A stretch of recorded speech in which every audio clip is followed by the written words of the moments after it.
So hello everybody, my name is Alex, I'm the creator of Render.courses, and since you're watching this video, you're probably struggling creating realistic looking renders. So allow me to help you. But first, let's break down some of the most common mistakes made by 3D artists. So here are the 3 basic things that prevent your renders from looking real. It's low quality 3D model geometry, simple materials, and composition and camera setup mistakes. But the main thing that defines how realistic your render looks is lighting. So let's dwell deeper into this and see the most common mistakes made by 3D artists when setting up lighting in 3D scenes. The first one has to do with references. Many beginner visualizers don't use any references or mood boards to help them set up lighting. They don't think it's necessary, and as a result, their lighting setup process becomes random and chaotic. So here's my first step. You need to have a clear idea of what you want to achieve. So before you start working on lighting, make sure to find a reference and stick to it. Although this tip may seem kind of trivial to you, it's pretty much crucial for a good result.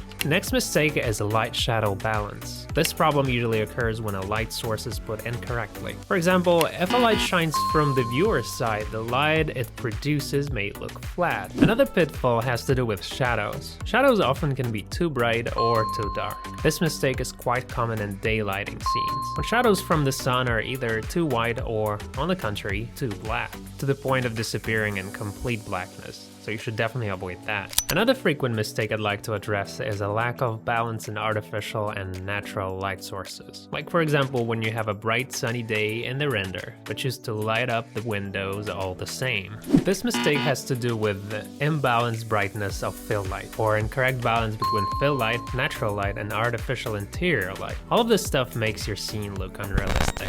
Another widespread mistake has to do with sky brightness, like when you have those overexposed areas in the sky, or on the contrary, when the scene looks too dark and doesn't match the overall lighting. Sky brightness and light inside the scene are directly interconnected, and you need to find the right balance between the two. On top of that, incorrect lighting may occur due to technical mistakes you make when working on your 3D scene. This typically happens when a 3D artist lacks knowledge and doesn't know how to set up lighting or how to use 3ds Max or a rendering engine like Corona. To give you a hand with light-shadow balance, artificial light sources, sky brightness, and technical aspects of lighting setup, we've made a special masterclass. By taking part in this masterclass, you will learn how to set up realistic and beautiful lighting in Corona Render and 3ds Max. We know that you value your time and want to learn fast, so this workshop is an easy and hassle-free way to master beautiful and realistic lighting in 3D scenes. In 2 hours, you'll learn how to set up realistic lighting in your architectural projects,